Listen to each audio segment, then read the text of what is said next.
Listen to AM 560, The Answer, online at 560theanswer.com, on the AM 560 mobile app, on your Alexa-powered smart speaker, on TuneIn, iHeart, and radio.com.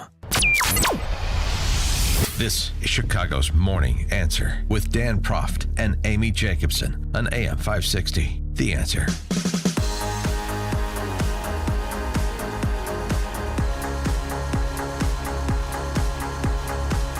Good morning, Dan and Amy and President Trump. Up north of Archer Curtain here in Oshkosh, Wisconsin yesterday, while the Dems were virtually in Milwaukee. Trump rallying cheeseheads and reminding them some of the same things you were hearing from some of the socialists. You got to get out and vote. So we have to win the election. We can't play games. Get out and vote. Do those beautiful absentee ballots, or just make sure your vote gets counted. Make sure, because the only way we're going to lose this election is if the election is rigged. Remember that. It's the only way we're going to lose this election. So we have to be very careful. Look, this is more than this election. That's a big statement. The only way they're going to win is that way, and we can't let that happen. And you know, our post office, we're going to make our post office great. It's been a disaster for many years. We're going to take care of the men and women in the post office, and we're going to make it great. Right now, it's a laughing stock.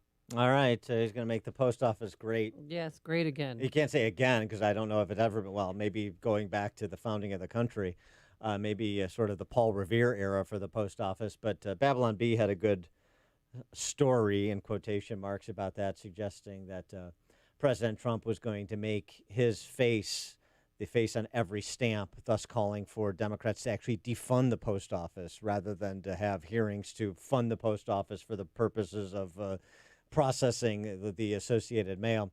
Over on the other side, of course, the headliner was Michelle Obama. And, you know, you really have to watch Michelle Obama the way that a View panelist would watch her, the way that a Champagne socialist on the lakefront in Chicago would watch her, to appreciate her, because otherwise what you get is just somebody trafficking in bromides and offering them with this breathless stylism that I think is transparently patronizing. But that's me. She made the point that, look, here's the bottom line. Trump isn't the president for this moment. Donald Trump is the wrong president for our country. He has had more than enough time to prove that he can do the job, but he is clearly in over his head. He cannot meet this moment. He simply cannot be who we need him to be for us. It is what it is. It is what it is. That's one of those bromides I was referencing. And then, of course, Michelle Obama, who never goes low. She always talks about you got to going go high. She always talks about going high, and then she talks like she is high when she offers conspiracy theories like this. Because right now, folks who know they cannot win fair and square at the ballot box are doing everything they can to stop us from voting. They're closing down polling places in minority neighborhoods. What? They're purging voter rolls. They're sending people out to intimidate voters, and they're lying about the security of our ballots. Sending people out to intimidate voters. It's really polling something. Places shutting down. The polling places are shutting down are in white neighborhoods too. I mean, the polling places. The only announcement I've seen about limiting polling places has been from Governor Phil Murphy in New Jersey, and that's a push for mail-in voting only. That's why you're seeing Democrat governors limiting the number of polling places as compared to previous election years. So again, though, you have to maintain the storyline, and the storyline is that they're trying to stop you from voting. The boogeymen are out there trying to stop you from voting. And, of course, nothing could be further than the truth. And look at the boogeyman conspiracy theory they came up with respect to the post office. It's the same rap. Michelle Obama, the same sort of sophist that you see in the House or the Senate. yeah, but never has a first lady spoken such direct, overt political tones against a sitting president. Can you imagine Laura Bush doing something like that? No.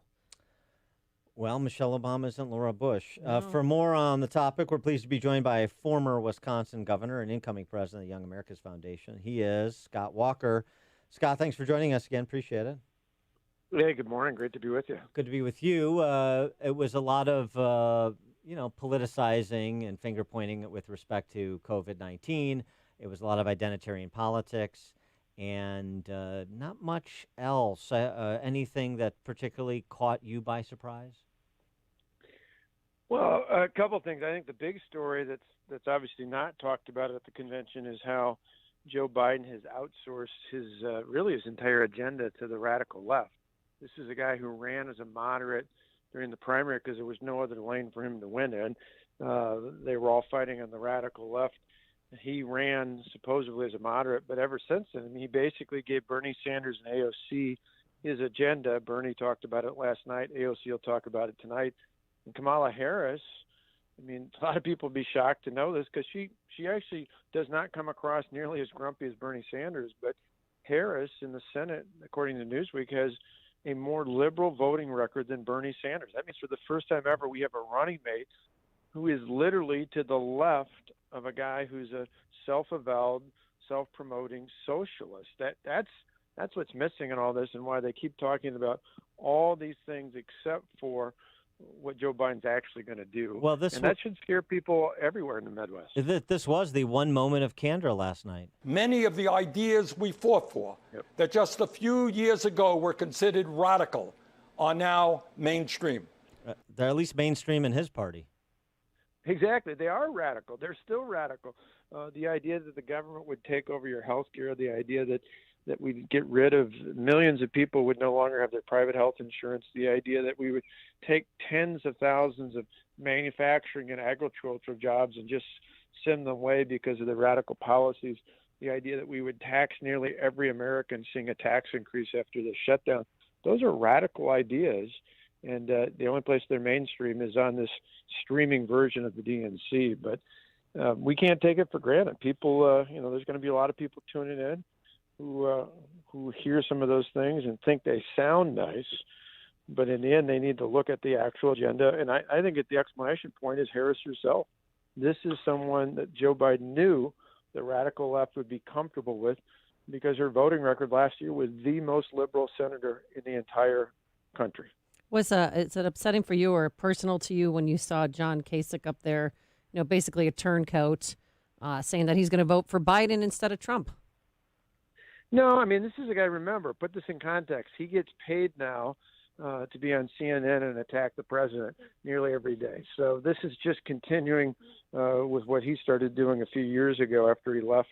And I think that, even starting with CNN, is just because he's miffed. He thought 4 years ago he should have been the president. He thought people should have rallied around him before the convention, even though the only state he carried was his home state. And I think the contrast next week is what we're going to see is not so much a big name like Kasich, but everyday Democrats who walked away from the party, many of them being in some of our nation's largest cities, be it Chicago, Seattle, Portland, New York City, places where liberal Democrats have controlled those cities for decades.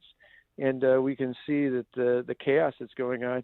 When you look at Portland these days, when you look at, sadly, even Chicago, when you look at Seattle, you can see what Joe Biden's America would be like.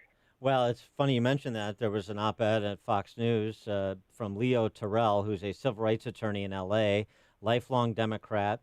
He writes, I know from my work that inner city residents need and depend on a police presence to fight crime and violence. Unfortunately, the Democratic Party has turned its back on me and all Americans by giving in to chaos and dismissing the needs of the poor and middle classes. That seems to be a sentiment that's shared by a lot of people that may not be in deep like of President Trump, but just cannot abide what's happening on the streets that you were describing. Well, right. Think about you saw the signs, we saw them out there that said silence is complicit. The irony is everyone, the president, the vice president, the administration, people across political lines spoke out about what happened to George Floyd as being wrong and making sure that doesn't ever happen again.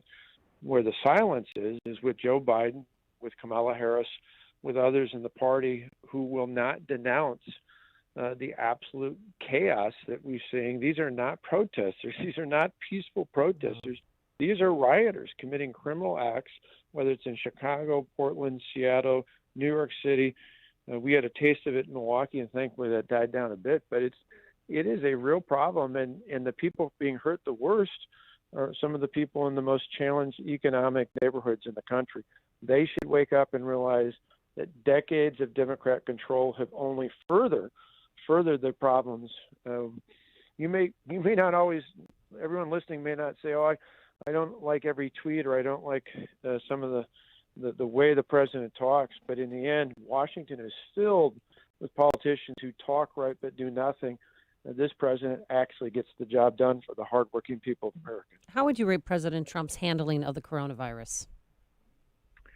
Well, I mean, this is a global pandemic, and I think the bottom line is he took an early action. People forget Joe Biden was knocking Trump back earlier this year when he was putting travel restrictions in places like China. The president put my friend Mike Pence in charges way back in January. They've invoked, we think of all the scientists who were involved with this. But in the end, the problems, that's why the audacity of putting Andrew Cuomo on TV last night. Governors and mayors have much more to do with this than a president at any level or any time does.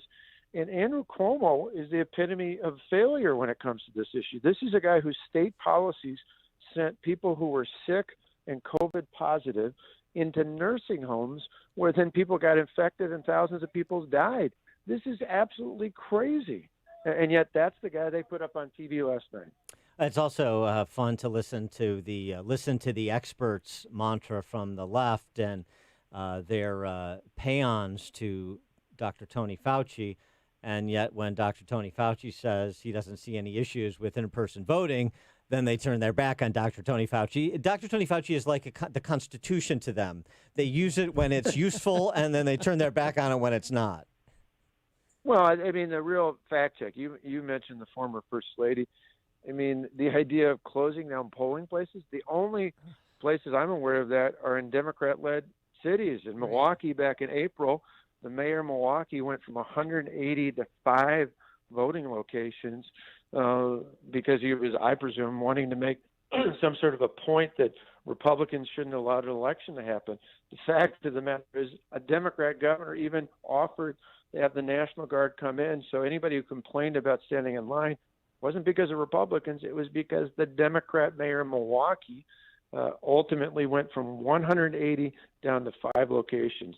We can do this. Fauci's right. We can be reasonable. We can be responsible. But these are the same people who grumble about that and yet completely turned a blind eye towards not just the riots, but even the so-called peaceful protesters who were out in masses of tens of thousands of people standing next to each other. Apparently, they have an anecdote or a serum that works only if you're at a protest in keeping you safe from passing on the coronavirus. Right. Yes, the righteousness of the cause determines your exposure threat to the virus. The president in Oshkosh yesterday, you were mentioning Milwaukee and the recently concluded elections this past spring. What does he need to do to close the deal again in the Badger State? Two things. One, I think he needs to continue to do what he did a weekend ago, and that is when Washington couldn't get it done, when they were all bickering about what to do with unemployment benefits and help for the hardworking taxpayers of this country. He said, heck with them all. He did the unconventional. He took action, the executive orders, and did what I think for many people got their appeal to him 4 years ago, and that was saying, this guy's unconventional, but he actually gets things done. So one, he's got to do more of that. And two, he's got to paint the picture I explained at the onset of this discussion, and that is that Joe Biden is not a moderate. He only ran that way in the primary because that was the only way he could get the nomination. This guy is lock, stock, and barrel with the radical left, as you just played. Bernie Sanders claiming that his ideas are mainstream. They're only mainstream because in that party because Joe Biden has given them a platform, and they're not mainstream in America. We've got to get that point out and let people know that socialism fails. It's failed before. It's failing now in Venezuela. It'll fail in America. He is former Wisconsin Governor Scott Walker, the incoming president of the Young America's Foundation. Governor Walker, thanks as always for joining us. Appreciate it. My pleasure. Good to be with you. Thank you. And he joined us on our turnkey.pro answer line. Hear about the big stories of the day, then talk about them right here on Chicago's Morning Answer on AM 560. The Answer. When you're serious about your concealed carry training and education and are ready to learn from an active police officer with a teaching degree, check out Illinois Concealed Carry Training in Midlothian. You'll learn safe, responsible firearm use, home defense planning, conflict avoidance, situational awareness, and how to remain physically, morally, and financially safe in the event you must use your firearm in self-defense or the defense of another. Weekday